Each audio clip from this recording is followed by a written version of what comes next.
Welcome to the Inspired Hygiene Podcast. I'm your host, Rachel Wall. I'm an RDH and founder of Inspired Hygiene. For over 20 years, we've had the unique opportunity to see what really happens inside thousands of dental hygiene ops and what it takes to create transformational change that impacts the lives of patients, practice owners, and teams. Each season, we'll focus on one powerful topic, breaking it down with practical strategies, real stories, and tools you can use right away. Let's get into it. Hello, everyone. Welcome back to the Inspired Hygiene Podcast. We are this season really exploring how dental teams can innovate more fully, integrate innovation in a deeper way in their practice going into 2026 and beyond. Because just dabbling in these things isn't going to get you to the next level, right? It's really time to embrace these topics that we're covering in this season and really figure out how you can make this part of your business, part of your practice, part of your day-to-day. So this episode, we are talking about something that is no longer optional, and that is your online presence. So before a patient ever steps in the door, before they ever pick up the phone, or before you have an interview with a potential new team member, they've already formed an impression of your practice based on what they see online. So social media and your online presence really has become your new front door. So today I am joined by two of the best minds in dental social media, Rita Zamora, founder of ritazamora.com and connect90.com. And Rita helps dental practices grow trust and loyalty online. And also I'm joined by Sarah Ruberg, who is the founder of OurThriveTribe.co, who works with dental companies to amplify their influence through social media strategy. And I have personally worked with both of these brilliant ladies. And so I'm really excited to just hear how this comes together today, what they have to share. So Rita, I'd love for you to share with everyone a little bit about your two companies, ritazamora.com and Connect90. What do y'all do for the dental industry? Yeah, I'm proud to say I've worked in dental for over 2 decades now. And some of my favorite years ever were working as a treatment coordinator in the office. I got to learn a lot about building relationships with patients. I worked in a perio and implant practice. So, as you know, those are big cases, big investments, and you really have to work hard to build trust with patients. And that's what I carried into working with social media. So, we have been working with practices across the country on their social media needs for the past decade. And I love it. It's a great to be able to help dentists connect with their ideal patients. And with our program, we provide tools and support and assistance to help them to really share their best, share their best sides and connect with their ideal patients.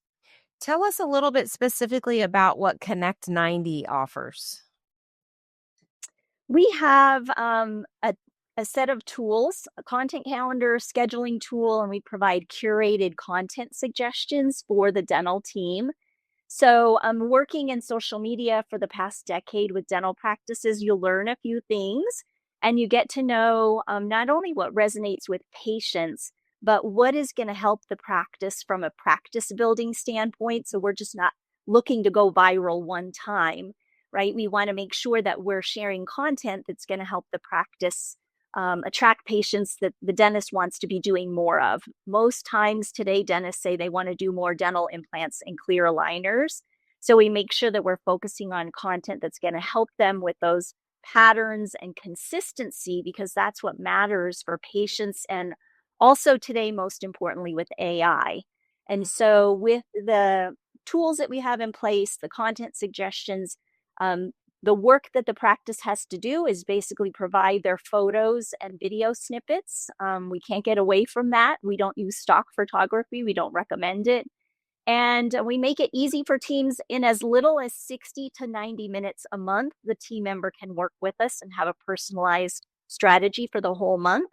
And now we have a new Connect90 Plus option where they just send us their photos and videos and we take care of everything for them. Okay. Awesome. Thank you for sharing that. Sarah Ruberg, founder of Our Thrive Tribe. Sarah, when did you start your business, and tell us about what you do? You are all over the place at just about every conference that is happening, and you have been for several years. So I'd love to hear like what's happening. How did Our Thrive Tribe start? What's happening now? What are you all providing in the industry? I actually just celebrated my 4-year anniversary on October 21st, but who's counting? Not me. Congratulations. And I originally started because I thought that dental practices needed a lot of help with social media. But what ended up happening is our industry is very interesting. As I started to post more and more on LinkedIn, of all places, a lot of my vendor friends were like, can you help us instead? Because you know a lot about the space. So I left practices to experts like Rita, and I primarily work with vendors who want to grow specifically in the DSO space because I feel like every single day I get contacted. I want to grow in the DSO space. It seems like an easy space to grow in. I've grown in Silicon Valley. I've grown in vet space before. I can do DSOs. People don't really understand how difficult it is. So it's been a lot of fun. I pretty much travel to almost every single DSO show, and it was a lot of fun because a lot of the same people travel to them. So I get to see a lot. And plus, for me, all of my potential clients and existing clients, a lot of them are at conferences. And so it's really exciting. So I get to meet the DSOs and develop relationships with them. And if they need any help as far as like vendors go, oftentimes they come to me, but I was working with the vendors. So that we do. And Rita, have I been living under a rock? When did you get your braces off? Oh, just about, has it been a week yet? Last week. Yeah. Oh, okay. I was like, you were smiling earlier, and I was like, why do I have a feeling she's not going to have braces on? That your they look amazing.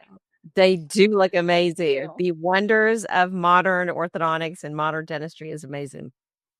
So, Sarah, I love that you're going to these conferences not only to connect with potential clients, but then you're networking, you're learning from the DSOs is what do they need from these vendors?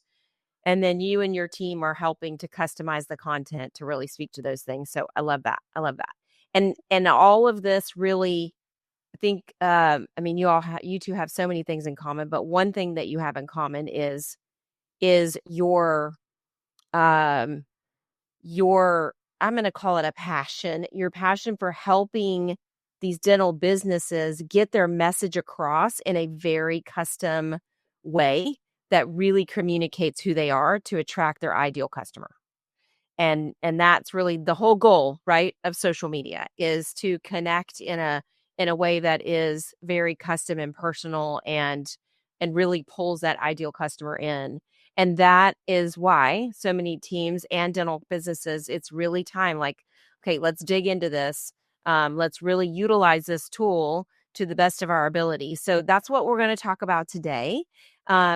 Is we want to dig into how teams, whether you're in a dental business or you're in a dental practice, how you can really use social platforms for building relationships, connecting in your community, attracting new customers. And even I want to make sure we talk about, this is kind of one of our hot topics, is attracting and recruiting team members that share your values, that really connect with the personality of your business that you're projecting online. So we really want to focus on that. So let's start kind of from the practice standpoint, and then we're going to pull back and just look at this industry wide. Rita, you specifically have worked with so many practices that, helping them post regularly.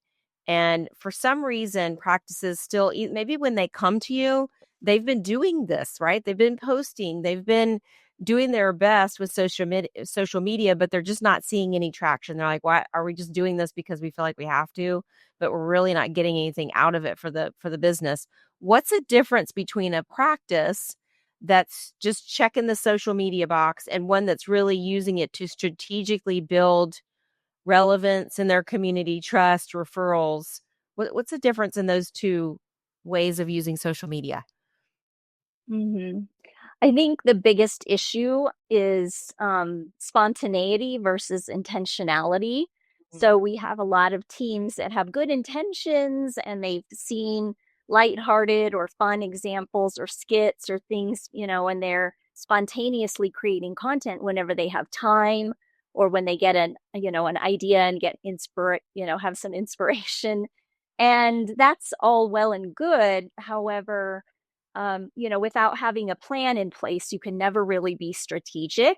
And so, one of the things that we really work with our teams on are, number one, what is it that you want to be known for? What is it that you want to do more of?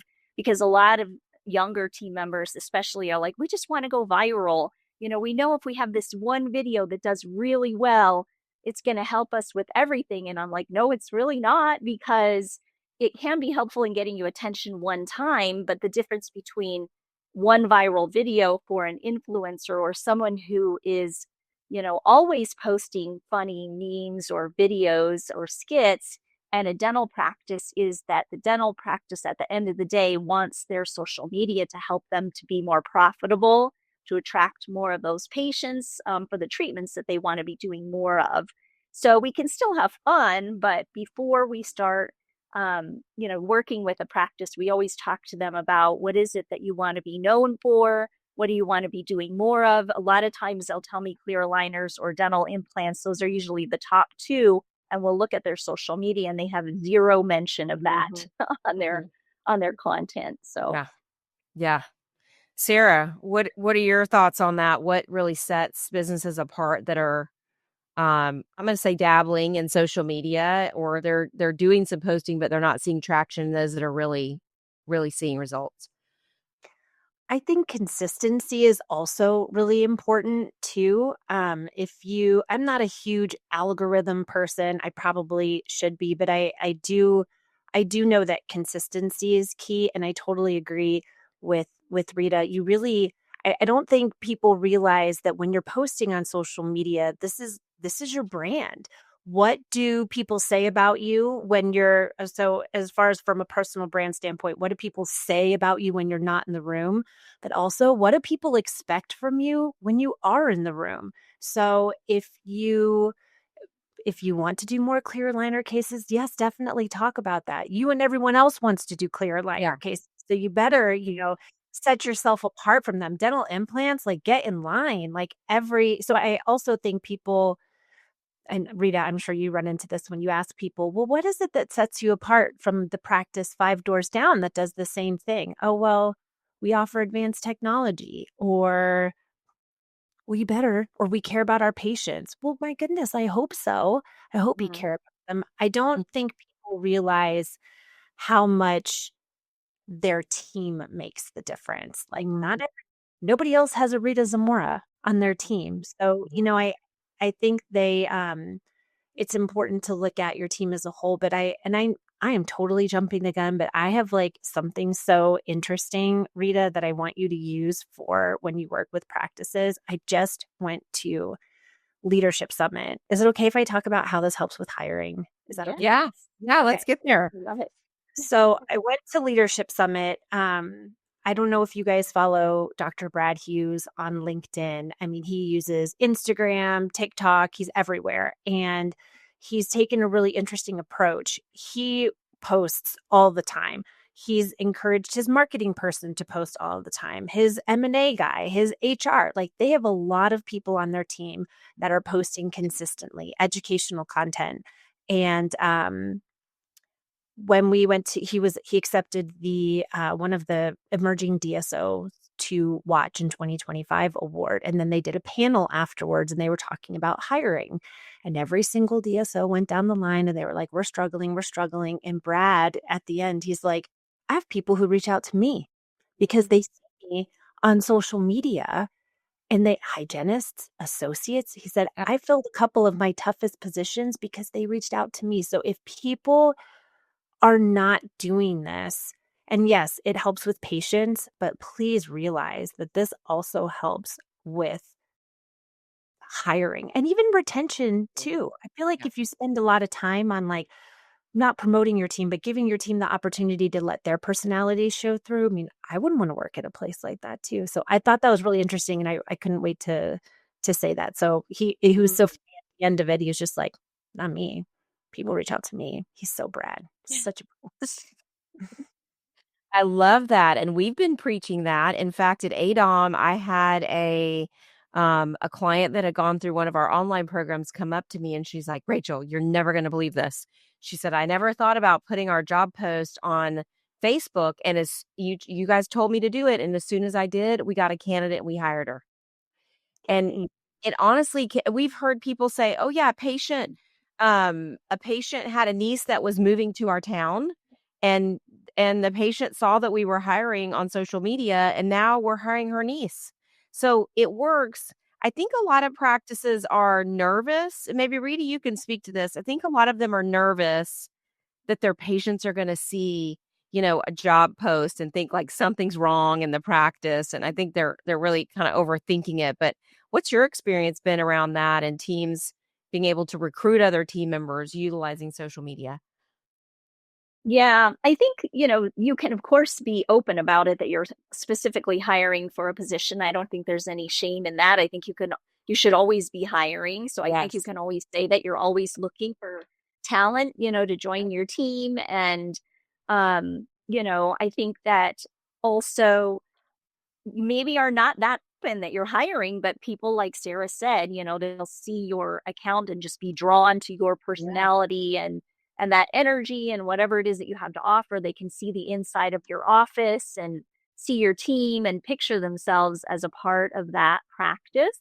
And so, I think it makes it really easy. I think also I just want to add, it's just a practical tip, but a lot of dental practices still don't have a LinkedIn company page. And I think that's another missed opportunity because it's very easy to add, content to that channel.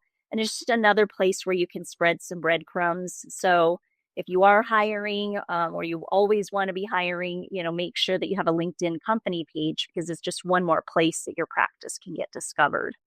And you both encouraged me to do LinkedIn newsletter. And I'm not as consistent with it as I want to be. However, my goodness, what a way to get directly into the inbox of those people that are following you on LinkedIn. And so, yeah, practices could absolutely do that and post, just create some articles and things. Please don't do the stock articles that are the same and you can see right through it that it's all pre-written or AI or whatever it is. Like do something that's unique to your practice, like an experience that you had with a patient or something like that.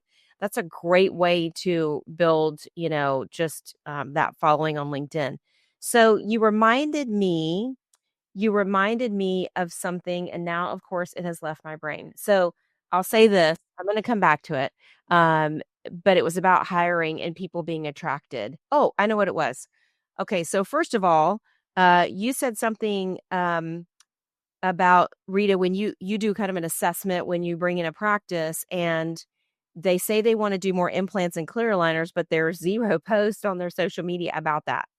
So the same is true with teams that come to us and say, yes, we've been trying to hire a hygienist for a while now. And I immediately go to their social media and I say, I see zero posts on your social media that you're hiring. So let's update your ad. And then that's the first thing that you need to start doing.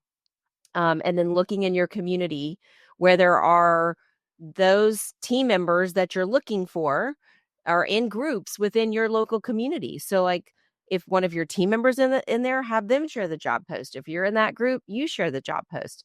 Get in there and really do some, I would say, virtual networking in addition to in-person networking. But to your point about, people seeing the personality of a practice, that happened to me. I right after the pandemic, there's a local practice that sent out a physical mailer. They were hiring a hygienist, and I'm still licensed in North Carolina. I'm in this area, so I got it, and I was like, "Huh, this is really cool. I'm going to start following this practice." And their social media just is so personable, and it just really highlights their team that I'm like, I need to know more about this practice. And then I got an email that they were doing a free dental day, and so guess what? I went and got to work in this practice for a morning, during this free dental day. And it was awesome. I loved it. So it absolutely drew me, to that practice. So I think that more personality we can put in there, the better. So how do teams go from, because I think what you're saying is like harness that spontaneity, right? And harness those creative ideas into a plan. So how do they cross that bridge? Yeah, and there's a couple of different situations. So there's the team that's always posting spontaneously, but then there's also the team who they are so busy and or overwhelmed. I mean, Sarah, I'm sure you've experienced this too, and you, Rachel, where you do have content fatigue. You're like, oh my God, what am I going to post about? We already posted about that. And especially for the teams, they're like, they have good intentions and they want to post something that's going to get, 50 or 100 likes or whatever, some likes. And they're like, if I post about implants or clear aligners, it's not going to get tons of likes. But there are tips and tricks and things that you can do. The more that you can use pictures or video snippets of you and your team instead of just a product or like a retainer in a box, like the more that you can use human faces, that's always going to help you get better results. But you have to understand that this is also for conversion. So when patients are looking at your content or your grid, they're looking for those patterns and consistency of what is it that you have to offer. So, for example, one of our favorite clients, Nashville Restorative Dentistry, Dr. Jones and Dr. Estes in Franklin, Tennessee, they not only do a fantastic job with this, it shows patients right away when they land on their Instagram what type of dentistry that they excel in, but also what they want to do more of, from the practice standpoint. And they also do a great job with community, which is another topic. But I think some practices just need help with suggestions and nudges. They're like, we've never made a reel before, or we don't even know what we should be posting about. So we tell them, here's what you can post about. And here's examples of how other practices have done this so that you can do something similar, but we'll make it your own. So sometimes they just need that assistance with that. And with the ones that are really good about posting a lot spontaneously, they just maybe need to see, here's what a plan really looks like so we can harness your energy and motivation into something that's really going to translate into practice building or benefits for you and your practice. Yeah, love that. Love that. Sarah, what are some tips that you give clients to easily capture some of that personal info, like or personal images or videos or things like that? Are there any things that you say, hey, here's an easy way, like once a week do this? Or do you task a certain team member? I know y'all have seen that in a lot of different ways, like there's a team member that's responsible for collecting all this, but what are some tips that businesses and teams can put into place that helps it make it easier to create that personalized content? Man, as far as marketing goes, getting assets from your clients is literally the hardest thing sometimes. The hard pulling teeth, right? It really, really is. But I think it's important as far as at a practice level to encourage to have somebody and I don't like to say, because I think social media is a full-time job. So I know there's a lot of practices that might think, we'll just ask Sally to do this part-time. And I know that can be really stressful. So, but even just identifying one, I know, Rita, you said that it could be as little as, a few hours in an entire month. So really focusing on picking and setting aside a time to get photos. We work a lot with personal brands, and I oftentimes have to tell people, you have to take selfies. You have to take pictures. So as part of my job, I get to tell people to get over themselves. So fun. But it's a really hard thing for people to do. So really encouraging them. And like you said, Rita, giving them ideas, because it's funny to hear them say, we want to go viral. Well, that's great if you go viral around the entire world, but the entire world is not going to come to your practice, my friends. Right. So, yeah. Or to buy dental supplies from your business, right? Like what is the point here? So I think that points to kind of the next piece I want to discuss, which is really turning that engagement into real world results, which is retention, right? We talked about that retention of customers, retention of team, also deepening relationships within your community, because whether you have a dental practice, whether you have a dental business, you're a vendor, whatever it might be, like the more we can network and connect with those in our community, right, the more we're going to see results. But what's the difference there between just, I know we've talked about a lot of custom posting, but what are other things, whether it is algorithm or whether it is messaging, what do you feel like are some of the keys to turning that online engagement into those real world results? Mhm. I do just want to share one tip before I forget that some people might find really helpful. Some dental teams, some of our teams, they'll just have a professional photographer come in, even if it's once every 2 years. And Sarah, you mentioned about just getting my braces off. I did kind of catfish people for like a year when I just had my professional photos taken. And I'm like, I'm only got my braces on for a year. I'm just going to continue to use these pictures because I don't want them to go to waste. And I still look the same except for my braces. Yeah. Well, it ended up taking a little longer than a year, but here we are. I'm back to using those pictures still. But sometimes just having a photographer come in, if that's going to be easier for your team, have everyone be camera ready and then take a bunch of candid photos and we can stretch those out for a year or two, possibly. So, you can also just have someone that loves to take pictures with the iPhone. That's totally fine too. But just plan it. It might be after a team meeting or after, your morning huddle or whatever. So that's tips for that. But Love it. you mentioned, community and getting results. And I think, Nashville Restorative Dentistry, again, one of our favorites, they do a great job with sharing about different events in the community, supporting nonprofits. For a specialist, Augusta Endodontics, Dr. Manny No has been our client for many, many years. And they're phenomenal about involving themselves in the community, whether it's nationally, locally, internationally. They have all kinds of different events and things going on. And so that's something we encourage our teams to do. It's not just about posting, content about practice building things, but sharing tidbits about your team. And then also, what are you doing in the community? Or what are those other things that you're doing to help people? And it might just be as simple as like you're donating blood, you put books in the little local, free library, you bought some popcorn or cookies from Girl Scouts or Boy Scouts. Like it doesn't have to be a huge, like we went and built a new house for Habitat for Humanity type of thing. Yeah. We're just sharing more good things. Like people want things on social media right now that are going to make them smile and touch them emotionally.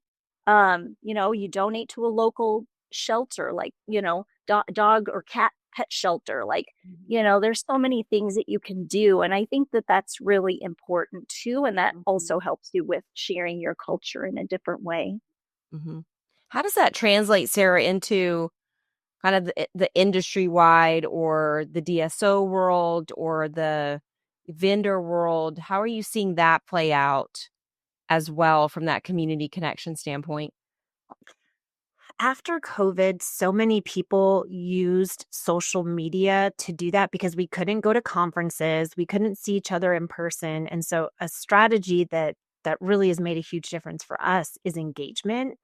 And I know I feel like on LinkedIn it's a little bit easier because we have such a smaller bubble, but like as far as the community goes in regards to a practice and on Instagram, to me, I'm like, why don't you just like engage with everybody and talk to all the local businesses, do all mom groups and all that kind of stuff. But what I don't think people realize is how hard and how time Time consuming. Yeah. so Yeah. time consuming. And so on LinkedIn for us, it's a little bit easier because most of our clients who want to get in front of DSOs, they want to get in front of the same people. Most people want to work with emerging DSOs. Oftentimes their COOs don't change. So it's engagement is easier in the sense for LinkedIn in regards to industry wide, but practice, I can imagine that being really difficult, but it makes a huge difference because then people see you engaging with And it kind of helps to lower that barrier of entry. So like if people were to see the three of us engage with each other, they might not know you, Rachel, but they're like, well, I know Rita and I know Sarah. And if Rachel's friends with them, well, then Rachel should be one of my friends. And I know that sounds so silly, but people have actually reached out to me on LinkedIn and said, I saw you in a picture with all of my friends and I don't know you, but I think I should. So can we have a Zoom meeting? Or and really engagement. I have an example. I don't market to DSOs. I market or I don't even really market. I just give advice as to how to utilize LinkedIn to grow in DSOs. And there was this young lady a couple weekends ago who posted about making apple fritters at home. And y'all, frying something like that on the stove is terrifying to me. Like terrifying. So I am asking her, I'm like, how in her post, I'm like, how did you do that? She's like, I used a cast iron skillet. And I was like, weren't you afraid? Like, I would be afraid. And so we're going back and forth. And she sends me a message on LinkedIn and she says, hi, I'm the COO of a 5, soon to be 7 location DSO. Wow. And we just had our quarterly meeting, Sarah. And are you the person that we need to use for marketing? Because I And asked her about how to make apple fritters. So I don't think people understand. It's like if you go to a conference and you, oh my gosh, there's a fly. If it's like if you go to a conference and you just stand behind your booth, you just have to wait for people to come to you yep. versus laying in bed at night in your satin pajamas. If people don't have them, they should get them and they just network for free on their cute little phone. So Yeah. I think engagement is something that a lot of people kind of sleep on, but depending upon where it is you're trying to grow, it can be very, very time consuming. Yeah, but I want to make sure everybody knows what that means. Engagement is like you're commenting on other people's posts that are in your realm of desired influence. Yes. So So, for yeah. like at a practice level, if there's like a local mom group that you want to Right. be involved in, you can comment on their content and then all of their followers can see that. Or on LinkedIn, if you're commenting on a COO of a DSO's content, even all of their followers can see that. But you're also really kind of lowering that barrier of entry because then if you want to send them a message and you kind of go into their like cold, nobody likes cold messaging. No. And nobody likes being the creeper engagement where you're just dropping in with a link to something that you have to sell or like posting something in their comments that's completely irrelevant to the post just so that you get that's not what we're talking about. We're talking about being a Right. real person, right? Because that's what this whole podcast has been about is being real and REAL, not REEL, but being being real and authentic. And you two are great examples of that on social and in real life as well. So I just want to make sure that's clear that was really clear to listeners as engagement is simply just like commenting, paying attention to what others are doing in your community, whether that is the DSO community, whether that is your local community, it could be a local car wash business, or let's say there's an accounting business that has 10 employees and they're posting and they're doing things fun. If you're a dental practice, comment on that. Like you kind of start to get to be friends on social media. And then you might say, hey, we have this membership plan that's great for small businesses that have employees that might not be able to provide dental insurance. Like if you ever want to learn about that, like let us know. Thank you Yeah. for clarifying that too, because I know for me, I'm like engagement. It's just engagement, duh, and it's thank you for that. So it's not just liking something, and it's not just saying, hey, congrats. It's literally adding like value to whatever Mhm. thing that you're commenting. So thank you for Mhm. asking that, Rachel. Yeah. Participating. Yeah. Yeah. In old school terms, it was business to business, building relationships and There you go. networking, like just virtual handshake. Yes. Yes. Okay. And, So what do you think? everybody wants more engagement too. So, Yes, everybody wants that. Everybody wants more yeah, engagement and those more coffee shops and sandwich shops and all the local businesses. right. And when you help others, you're helping others, and it's going to come back in some shape or form. Even if it's just, hey, I felt great about that, and I love this coffee shop, and I want to give them a shout out. Okay, so we don't need to get in the weeds because you two know a lot about the metrics and the algorithms and all those words I can't even really pronounce. But as we go into 2026, because the whole point of this season and this podcast was to encourage dental businesses to really up their game. There are still, we talk to a lot of dental practices, and before I ever talk to a practice about their hygiene department, one of the things I do is I look at their social media. And there are still a lot of practices, and these are top tier practices. These are not, these are practices that care about their reputation, that they're paying attention to that they are marketing, that they're putting a lot of effort into what they're providing. And sometimes they've had 2 posts in the last year, literally, or every one of their posts is stock photo. And I think a lot of times they just feel like, well, we got to do something and this is all we can do right now. And you can't do everything all the time, but I see that, and it's gone on for years. And so what are the things that really teams need to be measuring when they're looking for that ROI from social media, or they're looking just for the return on their effort, with social media? What are the true measurements that they should be looking at, regardless of what type of dental business they have? Well, I don't want to forget to mention either that's really important and really timely right now is that we want to get the visibility in front of patients, and we want to get that ROI from patients. But right now, and as of July of 2025, our Instagram content, Google is now indexing our social media content, and we also have AI. We've got ChatGPT, and we've got Atlas, and all of these different AI tools and browsers that are also looking at our content. So when a patient asks, who's the best dentist for me in whatever your town is, or where can I get the best clear aligners or dental implants, or whatever their question is, we want to make sure that AI has that information. And so using social media can help you with, getting in front of patients that are using those tools. That's more and more so becoming really important. And AI does not like stock photos. Hates them just as much as the algorithms and social media don't like them. Your content's likely not getting seen at all, and people don't like them. And so we really have to use real photos of people, not only for patients, but also for AI. That's really important. I'll just say from the ROI standpoint, it's really quick and easy, because if you want to know how effective your social media is, you have to ask your patients, where they saw you online, because most times they're going to say, my friend Becky referred me, but we also don't know that they all checked out your reviews, your social media, and did their own research. And then, so I think a lot of practices say, well, we're getting all our patients by referral.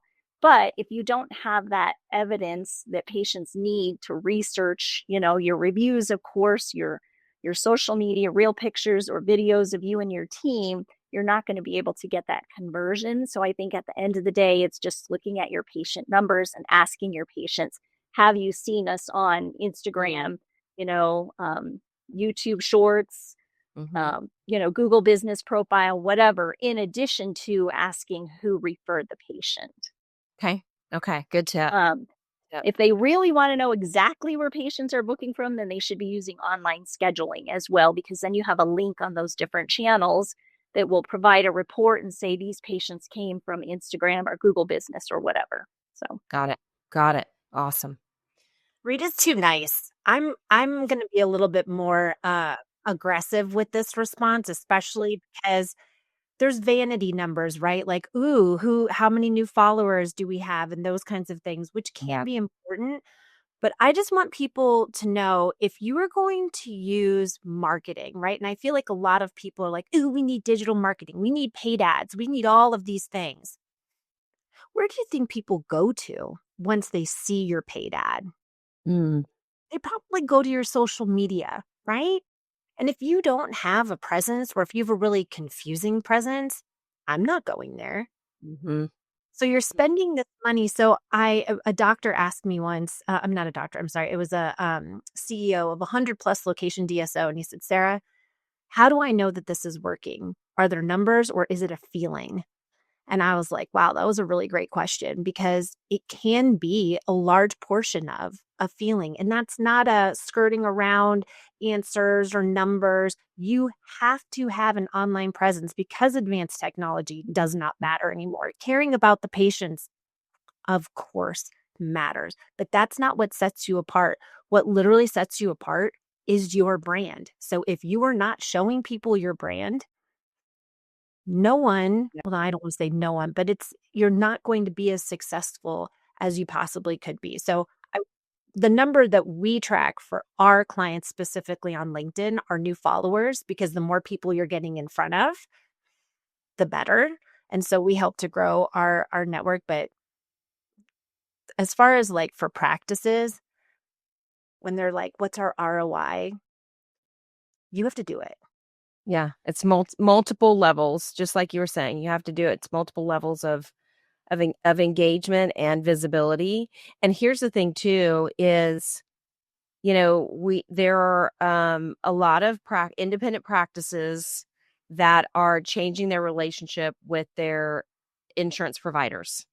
So they're going out of network. Now, this isn't everybody, and I'm not suggesting that that's what everybody should do, but there is a trend in independent practices of certain types that this is happening.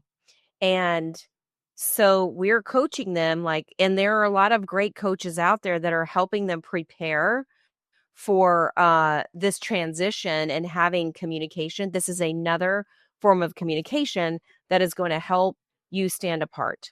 So if you feel like, hey, we're not going to be a network and that piece of marketing is not going to be as attractive as it once was, then you better believe you're going to have to step up your game in other areas. And that is true even when you're in a saturated area. It doesn't mean that, people are attracted to different things. And so I think the whole message of this is just let your personality shine through your social media in a strategic way. And then really be consistent and follow up with that and ask the patients, what did you notice? And when they're engaging with you, you got to engage. Like if you see a patient comment, Respond you back. got to comment, right? You got to comment back and have somebody that's really keeping track of that. Okay, so I think that's kind of the takeaway. But any last thoughts of where the dentistry is going with social media and just, I would say connection marketing, in the next few years? Any thoughts on that as we wrap up? I love that Sarah said, "You have to do it." I think we have to make that like a huge message. Like, Yeah. you have to do it. You don't really have a choice. I think that's why when people do ask about ROI, I'm like, there really isn't a choice. It was like asking if you should do TV when TV was all there was, or radio when radio was all there was. Like, it's social media. You don't really have a choice. And I think I've gotten used to being really nice about it, Sarah, because when I was first talking about it, when Facebook pages were first rolling out, people thought I was like a snake oil salesman. They're like, I don't know what she's talking about. Facebook isn't going to be here next year. So I was like, okay, for those of you that are on board with me, here's what I suggest, though. She said, you have to do it. So, yeah, and we have to do it now because of AI as well. I think, we're just entering this new era. And like you said, Rachel, you should comment back for engagement, but AI is looking at that too. They're looking at, are you Sure. responding to reviews? Are you responding to comments? They're looking at those comments and taking that into consideration. And if there's a decision between two dentists and everything else is equal, but one has a robust social media presence where AI can see your team, your culture, your friendliness, patterns in the topics that you're sharing about, it's going to recommend you over another practice. So we really don't have a choice today. Yep. Yeah, and we just actually did an episode with Laura Nelson and Alicia Murray about AI and technology integration in the practice, and they said the same thing. It's like, it's here, people. Like we might as well embrace it and allow it to work for us and work with it. Sarah, any last words? I feel like all I want to do is promote and say things for Rita. And I think something that a lot of practices, and I don't know your price point or anything like that, but like, I feel like practices they might not understand how valuable it is. And so oftentimes when people will come to me, and because in the past practices have reached out to me, and when I tell them pricing, they're like, well, wow, that's a lot. And it's like, yeah, it's expensive. It should be expensive. It's building your brand. It's telling your story. You're currently not doing it. So Yeah. I don't want people, and marketing as a whole too, right? I feel like the one thing that can help them the most is the last thing that they want to spend the majority of money on. And it's so important. And again, across so many aspects of your business, of your I have a friend who posts a lot on social media, and he was looking for a new job. He didn't say anything about looking for a new job. And a really big CEO of a large company reached out to him, was like, I see your content everywhere. And I don't know if you're looking for a new job, but I'd really love to talk to you, because he posted on social media and on LinkedIn. So across all of the platforms, be yourself. Be yourself, and you will attract like-minded people, patients, all of those kinds of things. People will be attracted to you by how you show up in the world. And if they aren't attracted to you, well, you just saved yourself some time, didn't you? Yeah. Yeah. Yeah. That's a great message. It's a great way to wrap up. So thank you both so much. This was fantastic. And thank you to all of our listeners. Rita and Sarah's contact information will be in the show notes. So please reach out to them if you'd like to talk more. And, leave us a review. Because we love those too. We've really been working on those reviews for Inspired Hygiene the last few years. And now we got this new podcast. So we're working on that. So we would love that. If you find this helpful and valuable, we'd love to hear from you. But thank you, everybody. And here's to a fantastic next year. And just like you said, being ourselves and getting that message out there. Take care, everyone. Thank you so much for listening to this episode of the Inspired Hygiene Podcast. We hope you got a ton of value and some things that you can really take away and implement now. So as always, we invite you, if we can help you in any way to optimize your hygiene department, head on over to inspiredhygiene.com. And as always, stay inspired.